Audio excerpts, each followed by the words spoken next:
I think everyone has some experience with picky eaters. And it seems like the foods that our kids like one day, they refuse the next. I can't help you solve that problem because I would have done it by now, but I can help you discover the dietary restrictions for a fairy tale creature in the new game, Picky Pixie. Picky Pixie is a compact deduction game for 2 to 5 players ages 8 and up by Elizabeth Hargrave. It's published by Button Shy. Each player gets a turn to be the pixie, while everyone else will try to figure out what flowers they want before the deck runs out. So let's talk about the art in this game. Annie Wilkinson made the art for Picky Pixie. There's a pixie card with yes and no on it. She makes me think a little bit of the fairy tale characters from Shrek. I think like Inside Out emotions. Yeah. Yeah. But the meat of the game is these 16 double-sided offer cards. Each one has 4 groups of flowers, and they have a pretty border. We've got orchids, roses, daisies, and trumpet flowers in 4 different colors.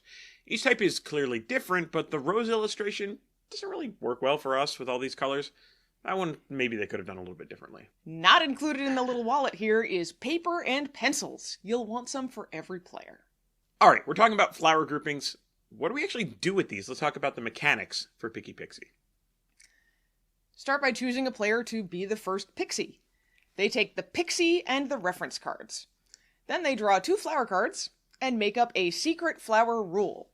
At least one group on one card must pass the rule, and at least one group on the other card must fail the rule.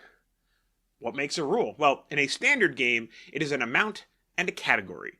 The amount can be an exact number or something like at least 2 or less than 3 or an odd number of.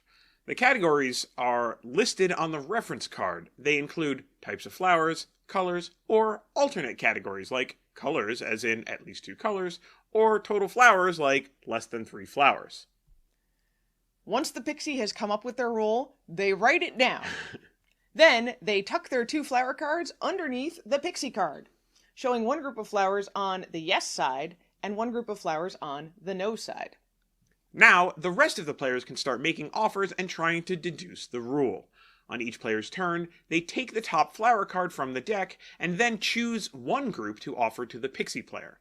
The pixie player takes that card and tucks it so that the offered group is showing either under yes or under no.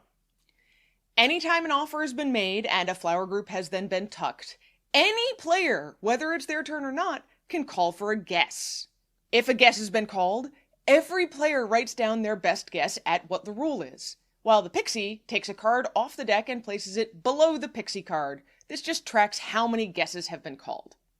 When everyone has written their guess, reveal them all. The pixie tells the group if each guess is correct or incorrect.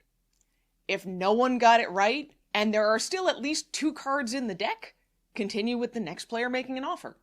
But if one or more players did guess the rule correctly, they get points. 1 point for every 2 cards left in the deck. The pixie gets 2 points for every time a guess was called. Remember, that's why we put cards down to mark each guessing session. Then you're shuffling the deck back together and passing the pixie and reference cards to the next round's pixie. When everyone has had a chance to be the pixie, the game is over. Who managed to get the highest score? There are, of course, variations if this is too easy. You can make more complicated rules to spice up the pixie's palette. There's also a 2-player variant in which the pixie must give an additional clue with a new flower card after each incorrect guess. So what did we expect from this game? Well, let's start with what we know. This is an Elizabeth Hargrave game, so we knew it would have some kind of nature element to it. It's a button shy game, so we knew that it would make clever use of a small number of cards. We saw that it said 8+, so we figured probably not a lot of reading.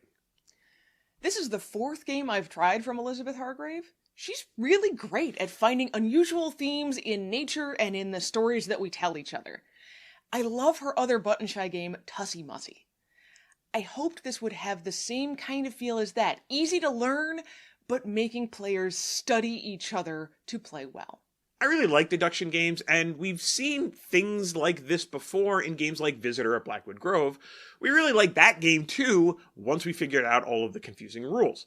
But like we said, this is a button shy game, 18 cards, 8+. I figured it would be a little bit simpler, and so I was excited to play this one. But there were some surprises too, right? Yeah, I was surprised at how freeform the rules could be. Even within the framework that's provided, there's a huge difference between a rule like exactly one color, or an even number of flowers, or, at least two pink.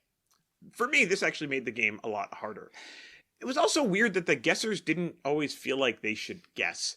Maybe fear of being wrong, I don't know. Especially in a two-player game, it's really easy to run down the pile and never be able to come up with a guess for the rule that you feel good about. In reality, while the guesses do give the Pixies some points, they're not that big of a deal, so it's okay to be wrong. Andrew, it's okay to be wrong. When we played with our kids, I loved that everyone actually gets a chance to guess. Every time a guess is called, everyone guesses. And then you can learn from other people's incorrect guesses too. That was a fun thing for us to see our kids learn and then put into practice.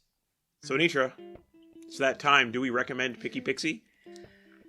I think this game is best for kids and adults who already like deduction games. With the limited information you get from the flower cards, putting them on yes or no, it can be really hard to piece together a rule, and our youngest found it pretty frustrating. Yeah, for me, I just don't think there's enough here built up around the deduction part to help kids along if they're new to this genre. For that, we would actually recommend games like Outfoxed or Deducto. I mean, I thought it was great. I can't wait to play it again. Just remember that you'll also need something to write with. We're going to give Picky Pixie 4 flower buds out of 5. And that's Picky Pixie in a snap.